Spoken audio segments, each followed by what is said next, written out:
Well, we have Candace Owens, who really needs no introduction. Everybody give a round of applause for Candace Owens.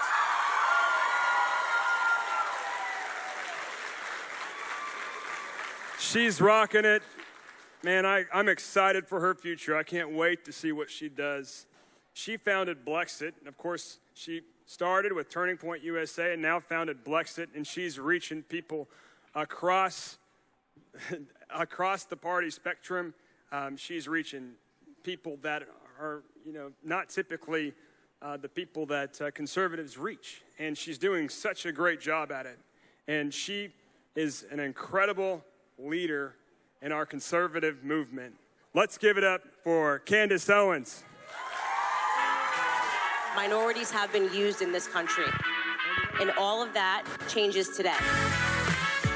We figured out that the left is using us to secure votes and to keep themselves in power and to keep themselves rich.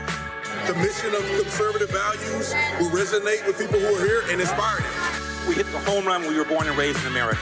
There are 7 billion people in the world. The majority of them would trade places with us if only they could. My country tears of thee. Sweet land of liberty of thee I sing. Minorities do not belong to the left. We belong to nobody but ourselves and God. No, we are not satisfied, and we will not be satisfied. We are separating ourselves from the victim narrative. The Democratic Party has been able to tell and dictate for too long who we are. It's a mentality that you don't have to think a certain way just because you look a certain way. It is not racism that is keeping us out of the American dream. It's the lies that we've been told. We have to put this to a stop, and we have a president that's willing to do it. They are trying to turn us into single-issue voters, and they will never take our vote. This is our official Declaration of Independence from the left. This is the beginning of the revolution, and we are going to save America. To remind America of the fierce urgency of now. Now is the time. Awesome.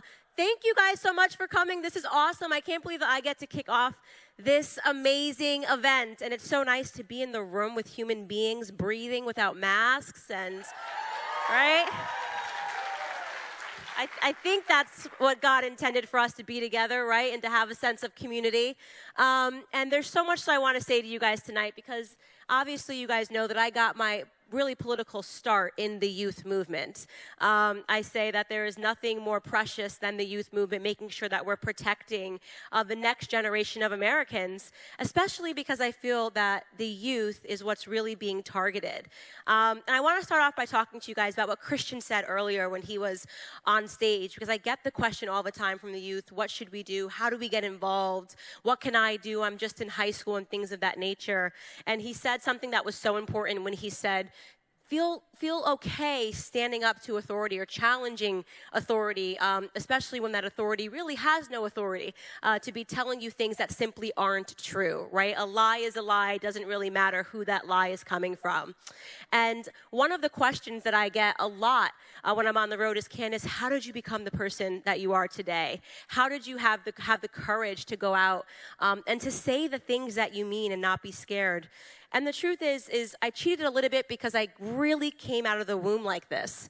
My parents, when they tell me stories from when I was a kid, I was just sort of one of those toddlers, you've seen them before, that just sort of knew what was what and constantly challenged my parents. I constantly was challenging authority and pushing back. And I have such an interesting perspective, especially now that I'm 6 months pregnant,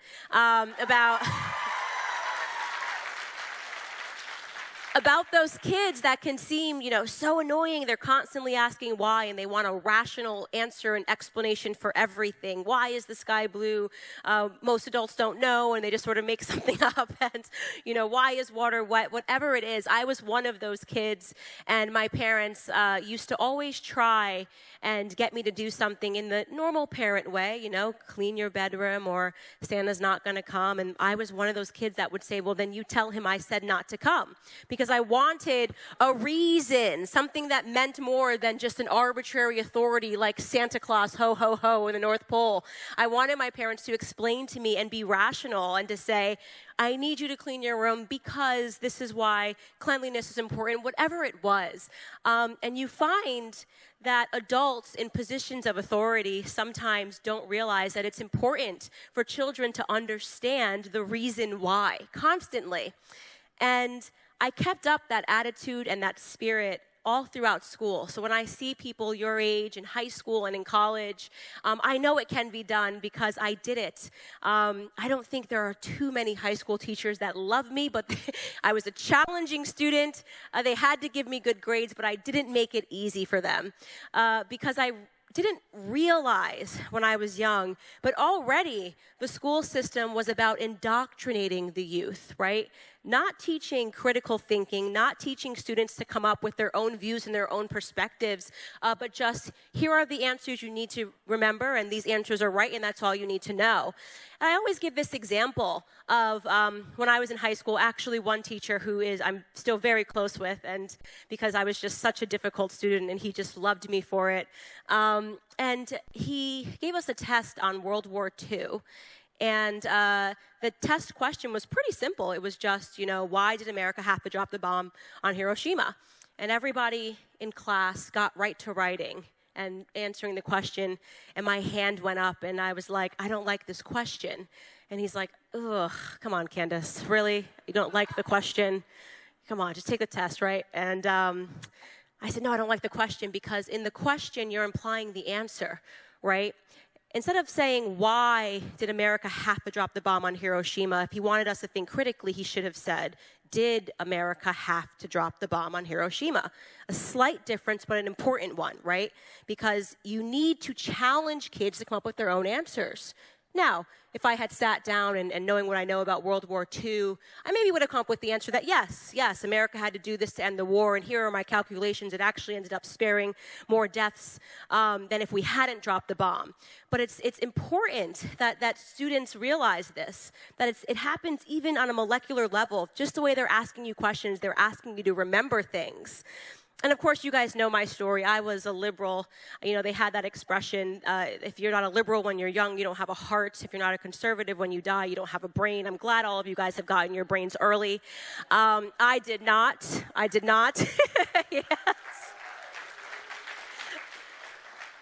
I, of course, thought that I had to be a liberal because after years of indoctrination, I came out of school and I thought that really conservatives were all racist, horrible, backwards people that were stopping America from progressing.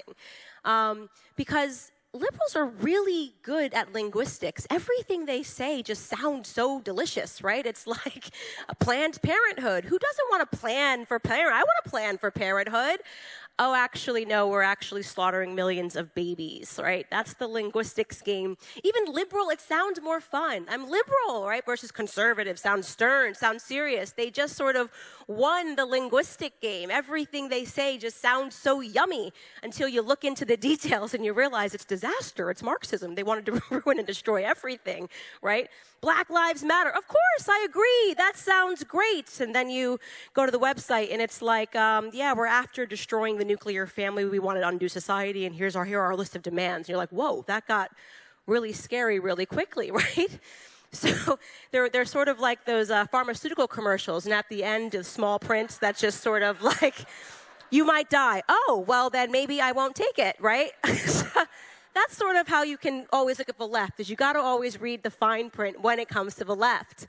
And I always tell the story of when I went to college and university, and I know it's way worse for you guys now because the classes are getting crazier and crazier, but one of my prerequisite classes that I had to take, I was a journalism major, was Feminism 101. And let me tell you, if you are teaching Feminism 101, you do not want Candace Owens in your class. I'm a proud anti-feminist. Love it. because I know that there is no society in the history of the world that has survived without strong men. And that is why I use my platform to support men, especially during a time when we shouldn't even call it feminism. It is this like radical Marxist feminist agenda that's not only ruining men, but ruining women. It's not good. So I had this class, and I was liberal, guys. I was liberal. It sounded fun, sounded yummy. I loved it. It was great. I'm like, yeah, I'm a liberal, right? And I got into this classroom, and this teacher suddenly gave us these textbooks. And in the textbooks, I really want to look up what the name of the book was, because it apparently had every problem that women have suffered since the dawn of humanity.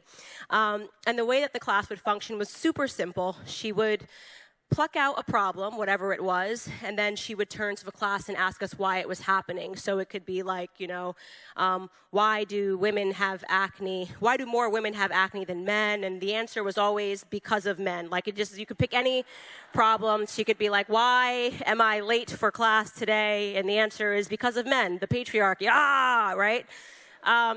This was a very bizarre class, and I thought when I went into the class I was a feminist. That sounds good, right? Don't you want equality between the sexes, right? Don't read the fine print, just don't you want equality between the sexes? And I thought, yes, of course I do. Then I realized, whoa, this class is taking a really dark turn, and I just can't imagine that every problem ever since the dawn of humanity is because of men, right? I mean, have they done anything right? And so we'd sort of go back and forth in this class, and I remember this one particular class where she said the statistic that she pulled out of the class was 89% of people in America who have an eating disorder are women. And then she turned to the class and she said, why? Come on. Because of men, right? I mean, it's easy, right? Because of men. And I remember going, oh, this one's weird. And I'd always sort of do the hand thing I did when I was in high school and just be like, I have a question, just one little piece of feedback here. Because I was thinking in my head, at the time, I know a lot of guys, and I don't know too many men that call women fat. That's kind of exclusively a girl-on-girl crime. When girls get mad at girls, that's like the first go-to. Mean Girls was kind of real life, And I just raised my hand and I said to her, okay, come on, like that's ridiculous. Not everything can be because of men. And I'll never forget the sentence that she said to me. It stuck with me my entire life. She said, Candace, I just feel like you were sent to me from the men's department. And I said right back to this professor, I said, no, professor, I feel like I may have been sent to you from the common sense department.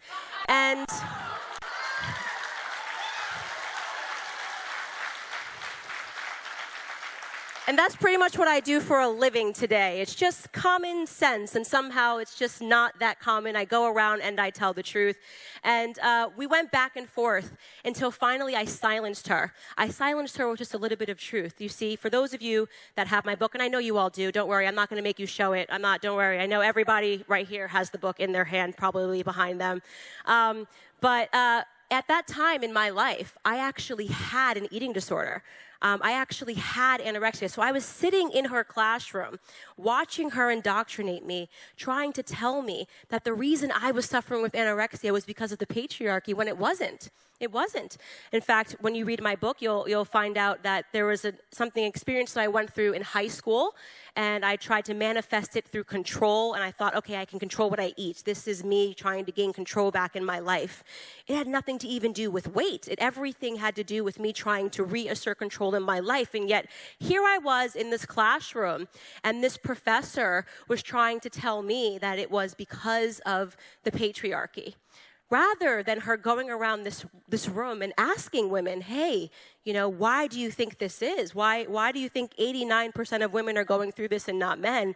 She wanted us to practice and remember that all of the ills that we faced in life were because of men. And you would think at that moment I realized that there was something wrong with liberalism, but I didn't, because I didn't realize that this was all sort of connected, that this was really how the left operated. Remember this, you have a problem, you blame someone else, right? If you're short, darn the tall people, right? Right? If you're fat, it's because of the skinny people and it's their fault.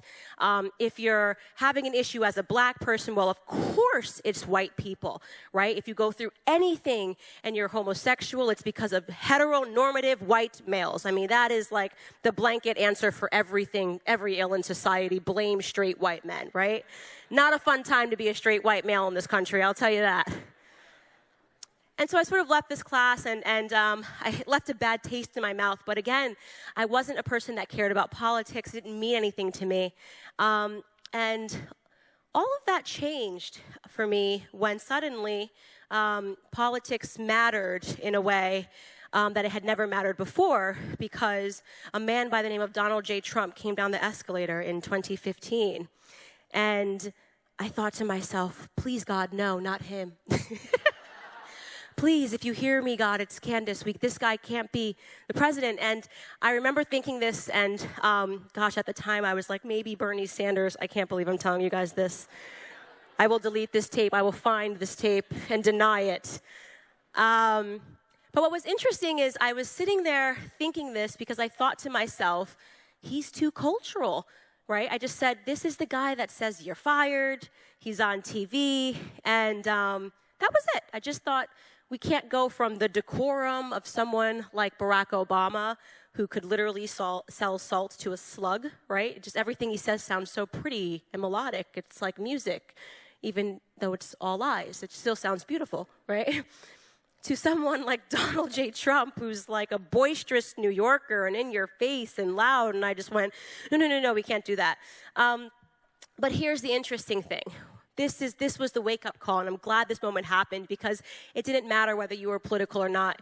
Every person in the world suddenly paid attention when he came down the escalator, and every person in the world had some sort of an impulsive reaction, either a definitely not like me or definitely like some other people. And what ended up happening, though, was the media wasn't saying that Donald Trump was not qualified. They weren't saying that. They weren't saying no because he doesn't have the etiquette. What they were saying was that he was a racist, sexist, misogynist, literally Hitler, right? At one point they called him incestuous. And I thought to myself, whoa, that seems like, how has he been on TV for 2 decades and nobody realized that this guy was all of these things?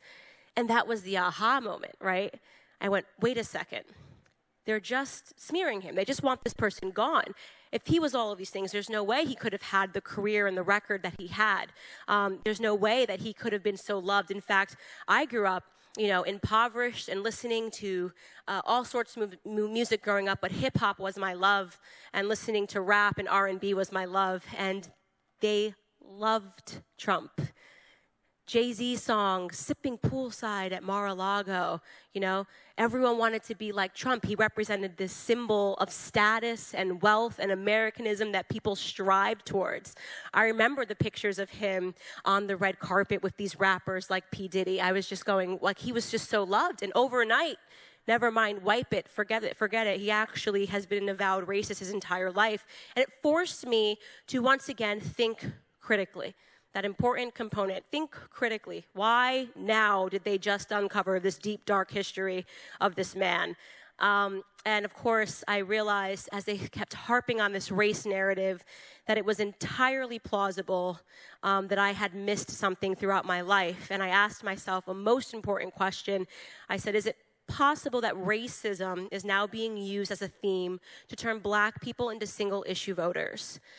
And of course, the answer was yes. And then it didn't take much for me to leap and go, okay, well, is it possible that sexism and misogyny is now being used as an issue to turn women into single-issue voters? And of course, the answer was yes. And everything started following, and I started realizing, wow, the strategy is just to say something that is just so emotional and just makes you elicits so much emotion out of you that it gets a reaction, right? And this is identity politics. And it didn't start, of course, when Trump came down the escalator. Actually, it starts in your classrooms. It's starting at a younger and a younger and a younger age. I'm seeing now pamphlets being handed out to elementary kids on white privilege, right? In case you need to know what white privilege is, I have the definition for you. It's racist. It's a racist assumption, okay? The literal definition of racism is assigning an attribute to someone because of their skin color, right? So assuming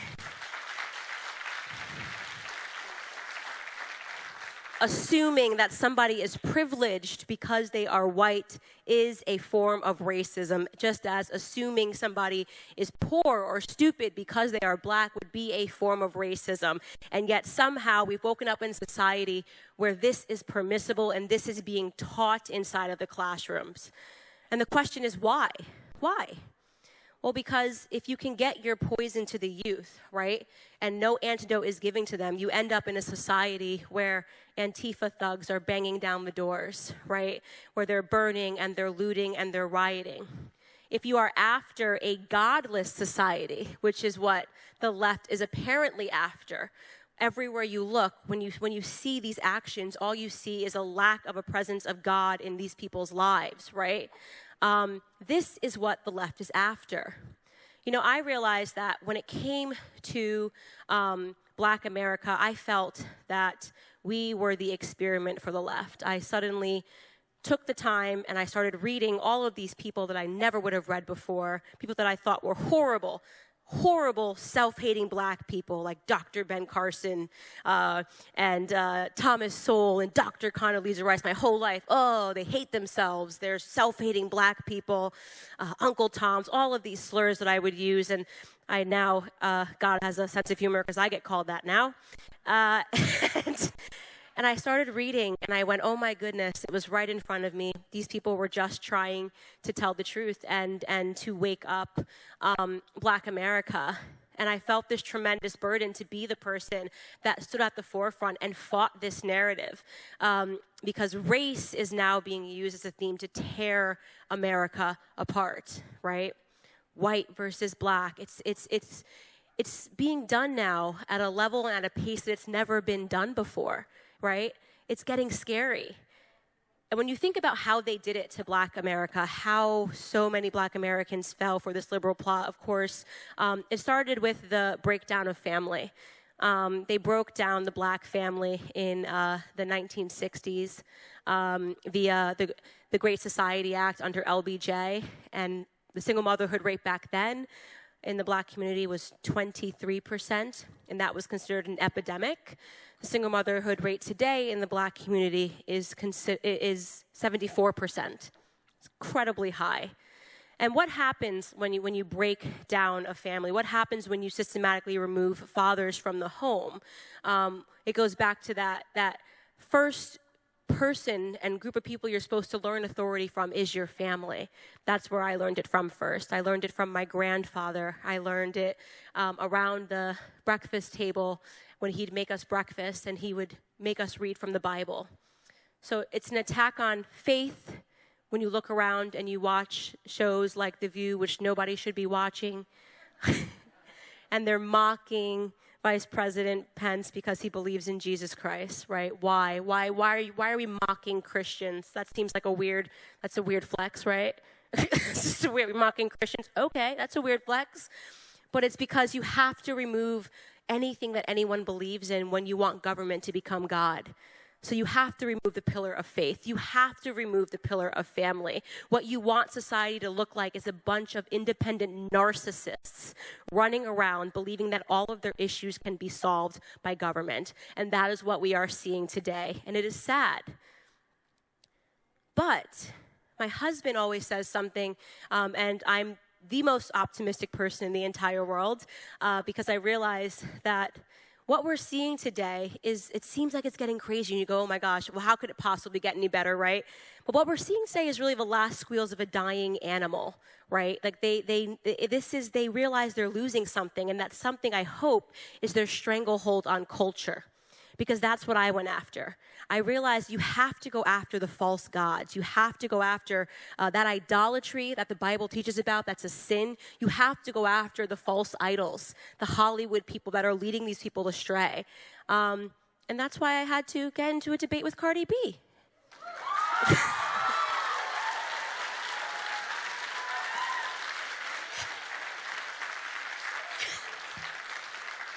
This is one long-winded speech to tell you that this is why I had to go after Cardi B. Oh,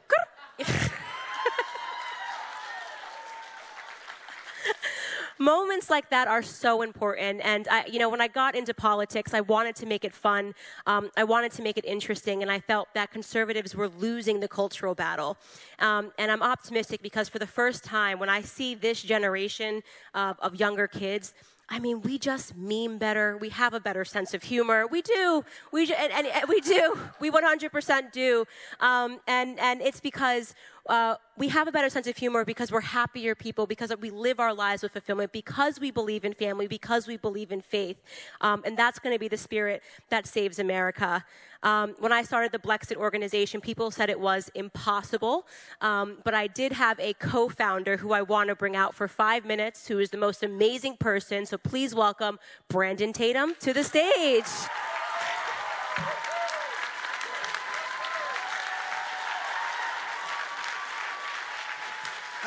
That's pretty good.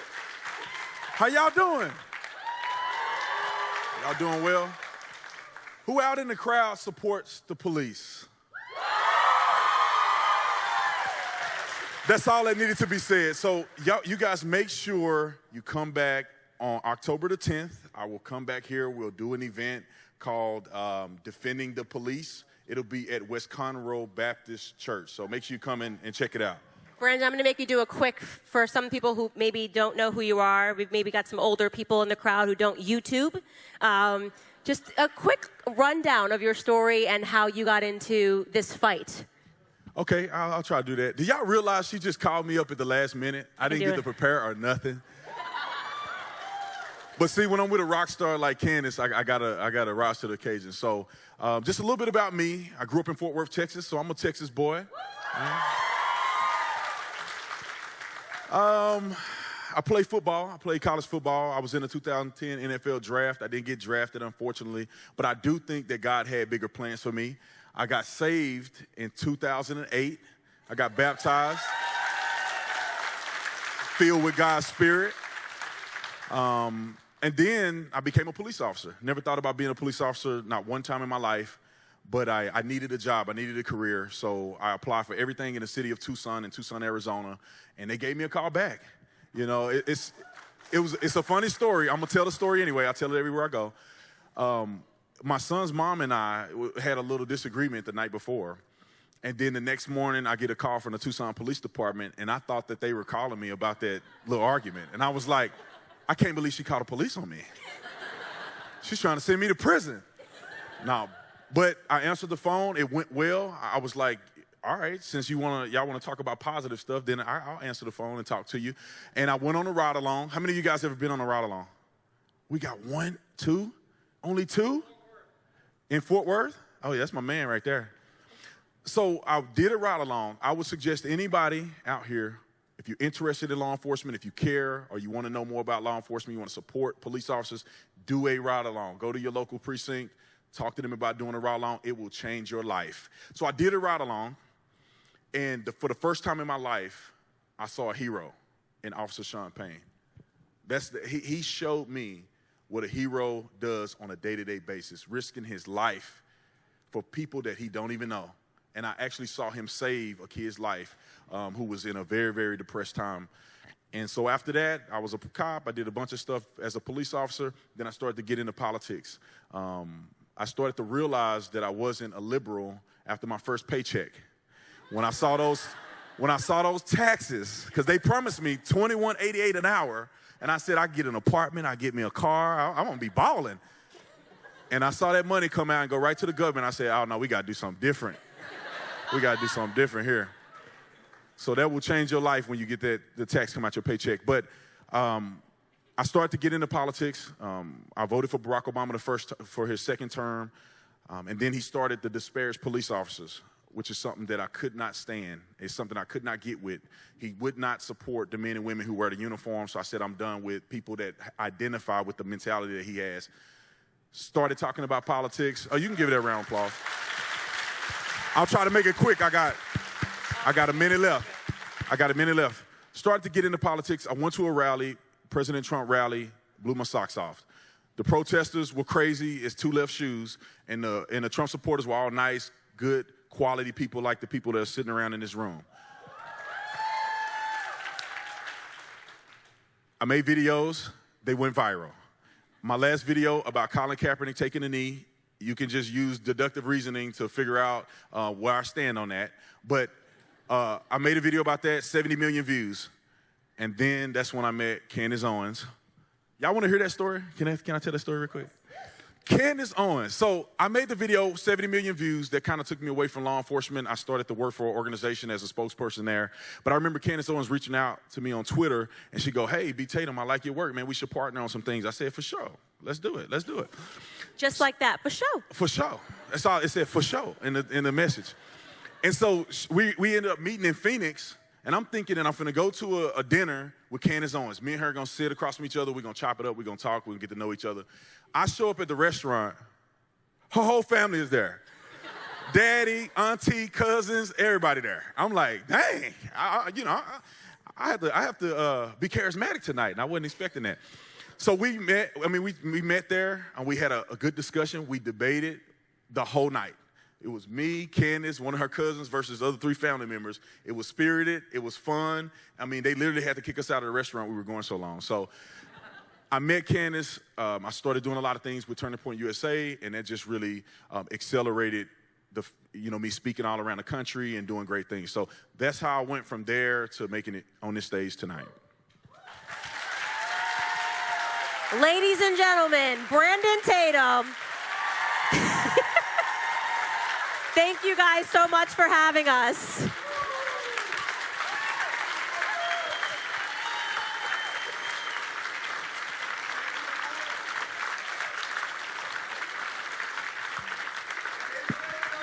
What do you say? Oh, Tatum Report. TatumReport.com. Let me get out of here. Didn't they do good? Well, Brandon will be back with us October 10th for a Defend the Police rally. So Officer Tatum's doing some great things. So we'll have that link up by tomorrow, but it'll be at West Conroe Baptist Church from 2 to 5, October 10th. West Conroe Baptist Church from 2 to 5. You can register at Texas Youth Summit. Well, aren't we so grateful to have Candace with us? Let's give her.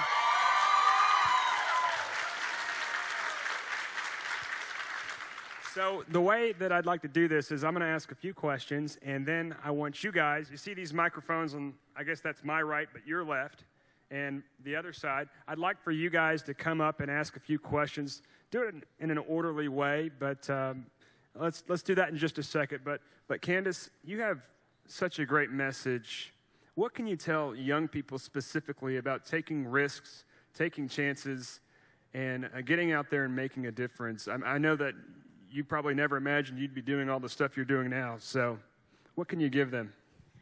Yeah, I definitely did not think that I would ever be in this position. If you had told me I'd be doing what I'm doing today 6 years ago, I would have thought you were out of your mind. But God has a plan for everyone. And one of the things that I think I've realized the most is that so much of our society is ruled by fear. We are taught to be fearful at a very young age, and it is reinforced on us. And a lot of the actions that we take are done out of fear. For me, for example, my family had no money. I knew that I couldn't afford to go to college, but darn if those high school counselors saying your whole life will be over if you don't go to school, you'll be a loser if you don't go to school, doesn't make you take out loans, right? And I took out I had to pay back $150,000 in student loans, and my parents had no money. It took me years to pay off those loans. When I broke past the fear complex and started doing things not because I was scared to do it, but because they were right, because they were the morally right thing to do, the whole world opened up for me. So that is what I would recommend for students, and young people today. Even if you're not in college, that doesn't matter. Just try to do everything from a place of righteousness and not from a place of fear. That's so good. Isn't that good? Candace, probably better than anybody, lets her passions drive her and not her fears. And she's so bold as she was arguing with everyone in Congress. And I love that fierceness that she presents.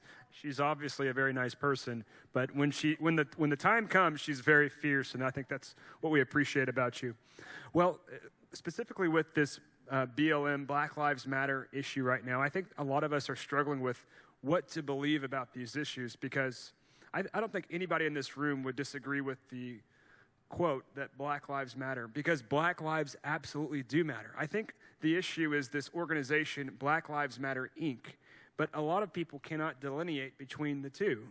And I know that you know so much about this issue, and maybe you can just educate the youth here and us all on how to approach this issue.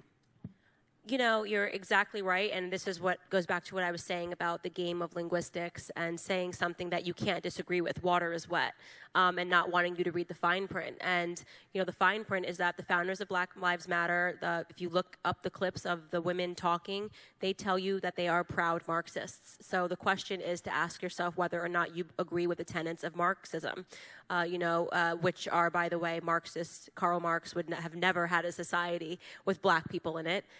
That's one of the great ironies of the Black Lives Matter movement, is that they say they're proud Marxists. Proud Marxists are people that are after the undoing of society. They're looking to really sort of harp on that oppressor versus the oppressed narrative, because it allows them to overthrow the institutions of government and gain power for themselves. And everywhere you look in the world, since Karl Marx penned down his ideas, it's never worked, and it's not going to be any different in this country.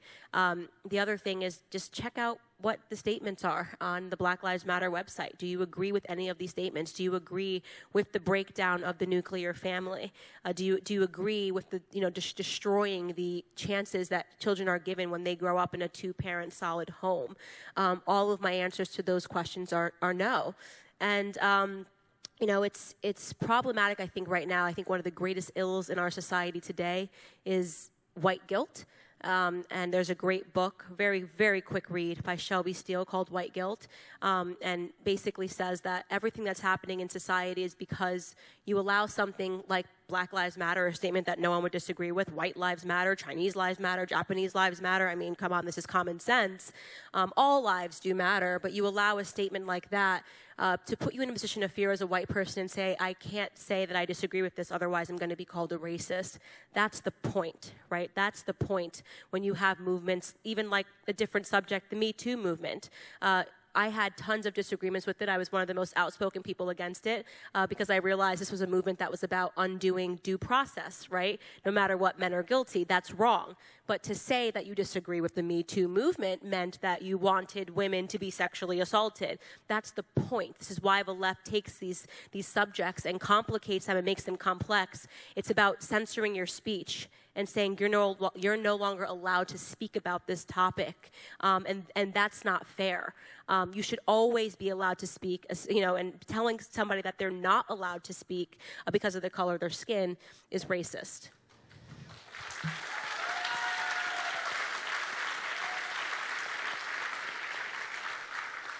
And as a Caucasian male, if someone is saying Black Lives Matter, I probably won't, rub it in their face and say all lives matter. But I get the heart behind what you're saying, and what you're saying is so true, because all lives do matter. And coming from you, I think that's so true. And it's something that I think a lot of people can get behind, because what you're doing, the way that you've communicated it, it transcends race. And you're so good at communicating, and I think God has really gifted you that way. You're so witty and quick on your toes. But for a lot of people, they don't know how to communicate their ideas effectively without being called a racist. And so sometimes people just want to post the black square and then just avoid the issue, because race is such a touchy topic. And you don't want to say the wrong thing. You don't want to offend anyone. You want to win people over. You want to be loved by everybody. And so what do you tell people that... I say when it comes to name calling, you just gotta. It's like you just gotta jump in the water. It's 2020. If you haven't been called something, you haven't lived. I mean, I've been called a racist, a sexist, a misogynist, a self-hating black person, Adolf Hitler supporter, a white supremacist. My favorite. That one's my favorite. And so my attitude has adjusted, where I'm playing a game of Pokemon Go, and I gotta catch them all.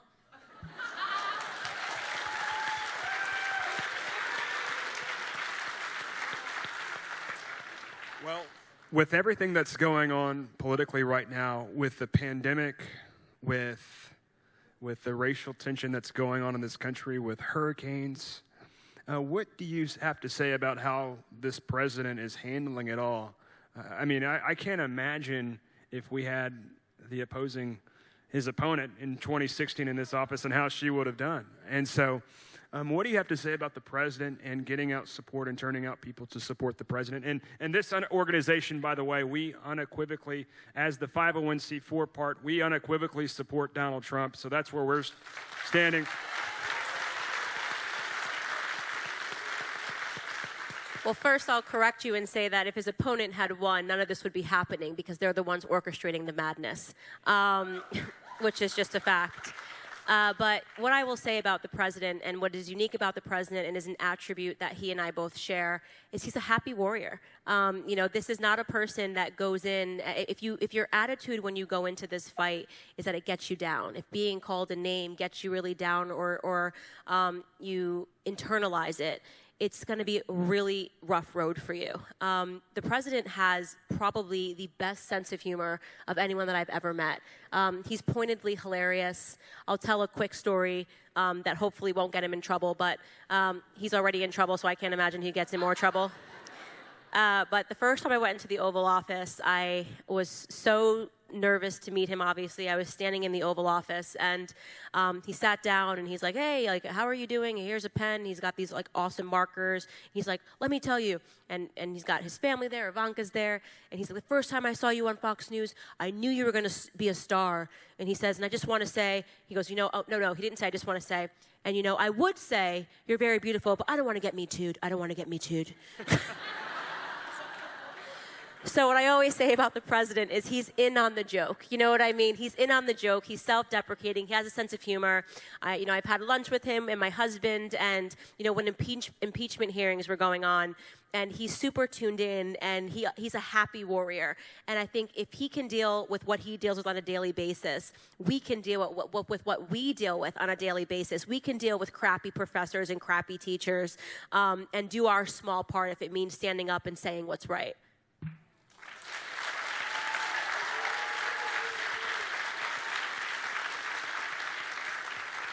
I think something she said there was so true is that this may never have even happened if the Democrats were in office. Rahm Emanuel said, never let a crisis go to waste. And what Democrats do so effectively is they create the chaos, and it's Saul Alinsky's playbook, and then they blame it on the other side, and then they're the ones to be the savior to fix it. And that's precisely what we've seen. Another good thing, just to reiterate what she said, is politics is serious business. Politics matters, but Candace, she's able to find the humor in some situations, and I'm sure that's probably what keeps her at peace. Yes, having a sense of humor will always get you through anything. And I was actually just telling, is Robert Marling here? Where's Robert Marling? Not here. There he is. I was just telling him a story at lunch. I got to have lunch with him and his wife, and I was telling him, he was asking me about security. People always ask me, are you really concerned about your security? Someone's going to try to kill you. Yeah, I get it. And my husband and I were in Croatia, and we got a call from the FBI a couple of months ago in June. And they said, first off, they were so sweet. They said, when your name came up with the FBI, we were so excited. We all fought for it. We wanted to take the case. That's A. B, someone's trying to kill you. And then he said, we found this account, and apparently liberals had created a GoFundMe to kill Candace Owens. And bad. But then in my head I went, but what were they raising money for exactly? A flight? Like, I just sort of wanted a few more details about this GoFundMe page that the FBI had taken down. And so, of course, we take everything seriously, but it's also good to have a sense of humor because it just gets you through the day better. So I encourage you to see the humor in things and not carry these things like a weight because they're meaningless and they're crazy. And at the end of the day, I think being light and having a positive perspective, it always wins, That's so good. And Candace has a silent majority. She has so many people that are behind her. Am I right?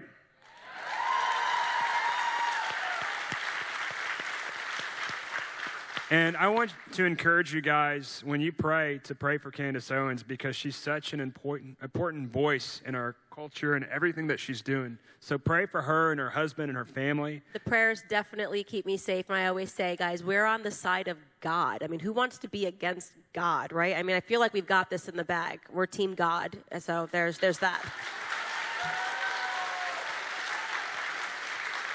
That's so good, because a lot of people say God's on our side, but listen to what she said. She said, you know, she's on God's side, and that's a great mindset to have. Well, we got time for maybe 3 or 4 questions, and we're going to swiftly get through it, and then we're going to get out and go have some pictures with Candace before she has to take off. So let's get up there, and you guys, let's, in an orderly fashion, let's try to get to some of these questions. We probably can only answer maybe 3 or 4, so we'll probably try to swiftly get through it. So first question, let's go to the young woman over there. Please announce yourself, your name, and then ask your question. My name is Emma. My grandmother really loves you, and I think it'd make her day if she got to meet you. Do you mind if I introduced you later? I'm sorry, I can't. Can you speak into the mic a little louder? Yes. My grandmother really loves you. Do you mind if I introduced you later? Oh, yes, absolutely. That's totally fine. That's so Thank sweet. you. I love grandmas.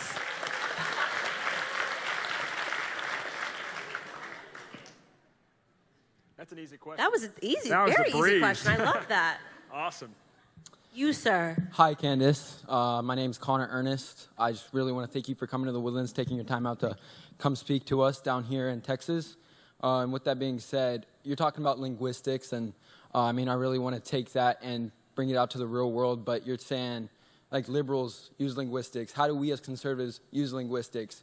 I mean, the Woodlands, Montgomery County, last election we voted, I think it was 72% Republican.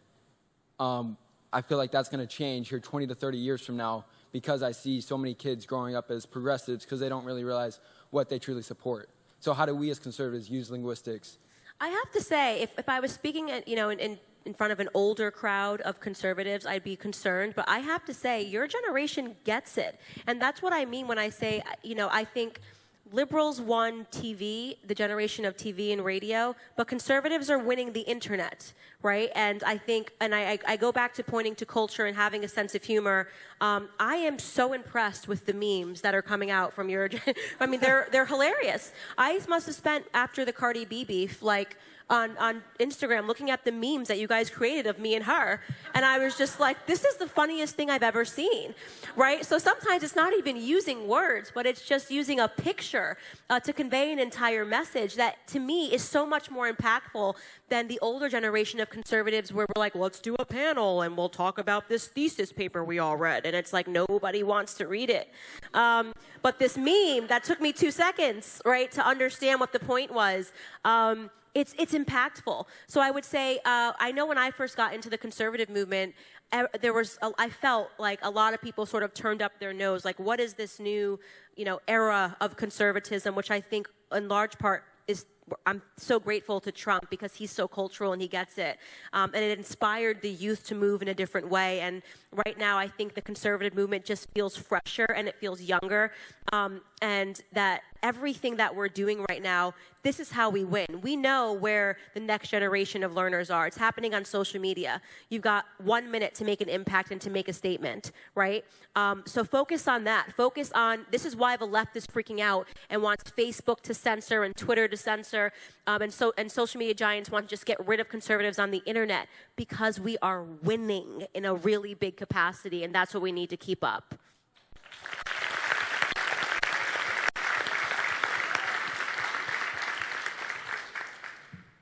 Well, hi. I was just wondering if I could ask y'all's input on something that happened to me at school just today, actually, at the very end of my school day, the last 15 minutes of the day. I was in my government class, and I got pulled into the hallway by my dean of students, and I was wearing I have to wear a mask at school, and I've been wearing this mask for a couple weeks. On one side, it has the thin blue line flag. Yes. Yeah.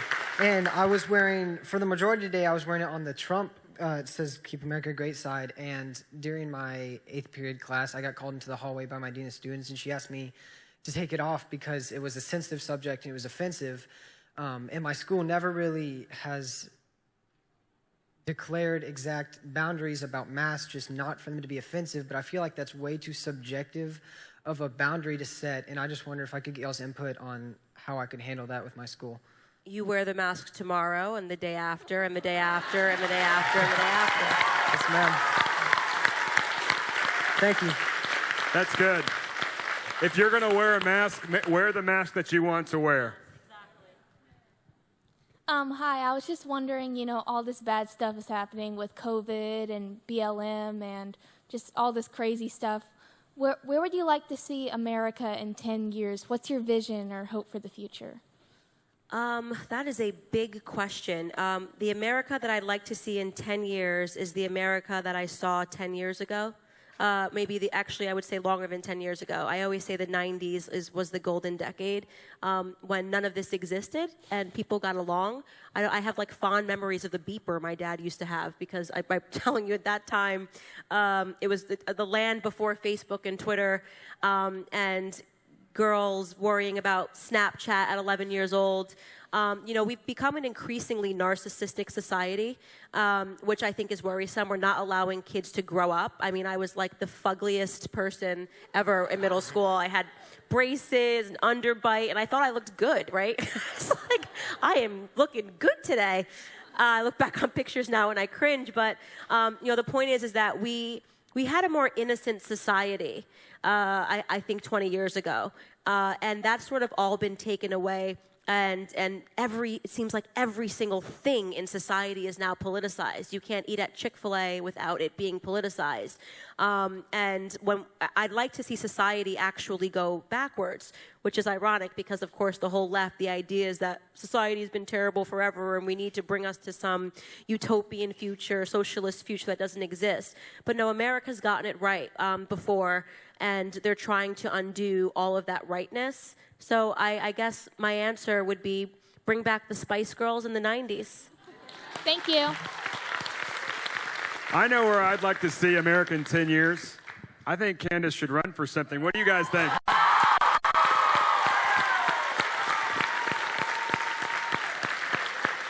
Okay.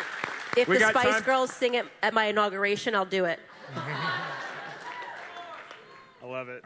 All right. So we got time for one more question. I'm sorry, guys. I hate when we have to stop the questions. So but we got time for one more question. Really nice Tell us to your meet name. you. My name is Tamon Hamlet, student at University of Houston. I'm a very huge fan. You inspired me a lot to come out as a conservative. And I wanted to ask you more about how conservatives can make an impact on culture. You know, I think with social media, it's so filled with Democrats and liberals. They have such a monopoly on social media. And I think that makes conservatives too afraid to speak out. We also have elected officials who don't even use social media. So what do you say to people on how they can make a cultural impact more specifically? Yeah, you're absolutely right. And I would, again, say that this is more of a critique of the older generation of conservatives who, you are right, don't understand the power of social media, which makes sense. I mean, it's every generation, the technology is new, and you can't always keep up with the technology. But one of the most frustrating things that I hear conservatives say is, I like Trump, but I just wish he would stop tweeting. It's like, guys, he should never stop tweeting. That's how he won, right? And I do think that culture, actually, Andrew Breitbart said a long time ago, and it's so accurate, this quotation, that politics is downstream from culture. So I'm going to repeat that again. Politics is downstream from culture. Conservatives stopped playing upstream for a long time. I don't know what the idea was, if it was maybe we just were too pretentious and said, we don't do that, we don't do humor, we don't do fun, we don't do culture. And the truth is that that's exactly how we handed over the keys to the left to destroy everything, because they played upstream. And I think, again, I feel confident that this next generation of conservatives will be playing upstream, and we're already seeing so much of that on TikTok, which I'm going to start TikTok, guys. I'm going to make... But I think I need to be like the opposite of me. Like, I think I need to be like woke Candy, and just be like super leftist and wear a blue wig or something. But keeping up with the pace of all of the changing technologies, and if you're going to address culture, not being fearful to go after, as I mentioned earlier, go after the idols. I mean, it's fun. It's fun when Cardi B writes back to you and says, like, she wants her taxes raised. I mean, her taxes lowered, but free everything, right? It's fun because we get to expose them for who they are and get to show that we're on the side of truth, we're on the side of facts, and that's why we will be on the right side of history. That's awesome. Thank you. So, Candace, as we close, and I want to encourage everybody to subscribe to her podcast with PragerU, and so you can do it on Apple Podcast, and so give her a 5-star review and write something really nice so that would be great. And also go to Blexit, give, donate, stay up with what she's doing because she's really reaching a lot of people all throughout the country. She's doing a great job. So tell us the best way to stay in touch with you, your Twitter and Instagram handles, and everybody go follow her. Yes, definitely on social media. You can pick up my book, guys. We broke 100,000 sales in 24 hours, which is incredible. Thank you. I think we're actually selling it outside, too. You can just follow me, CandaceOwens.com, and of course the organization that the not-for-profit that Brandon and I started, Blexit.com, is close to my heart, and it's just amazing to see so many minorities waking up and realizing you are not a black person, you are not a Spanish person, you are an American first and foremost. So true. Well, God bless Candace Owens, right? Thank you guys so much. Thank you.